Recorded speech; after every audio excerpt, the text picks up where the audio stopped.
কিছুমান মানুহ থাকে যি সকলো বুজি পায়, সকলোকে বুজি পায়, আনৰ বাবে নিজৰ সৈতে এৰাধৰা কৰি যায়।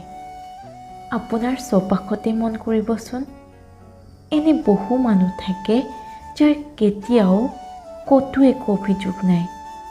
এই ধৰক আপুনি তেওঁৰ সৈতে ৰেষ্টুৰেণ্টলৈ গ'ল আৰু তেওঁৰ একেবাৰে অপচন্দৰ কিবা এটা অৰ্ডাৰ কৰি দিলে। নাই, তেওঁ একো নকয়, এৰাধৰা কৰি যায়। নিজৰ হাজাৰ কাম থাকিলেও কেৱল ভালপোৱা বা বন্ধুত্বৰ খাতিৰতে আপোনাৰ সকলো কথা শুনি যায়। কেতিয়াবা খঙত আপুনি কিবা ক'লেও ওলোটাই উত্তৰ দিয়াৰ সলনি মৌন হৈ ৰয়। আচলতে এই মানুহখিনিয়ে নিজৰ মাজতে এখন পৃথিৱী গঢ়ি লয়। তাত তেওঁলোকে হাঁহে, কান্দে।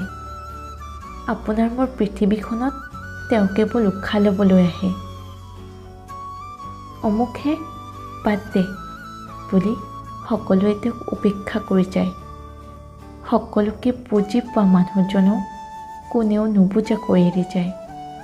সেয়ে কওঁ, কেতিয়াবা সেই মানুহজনৰ বাবেও এৰাধৰা কৰি চাবচোন।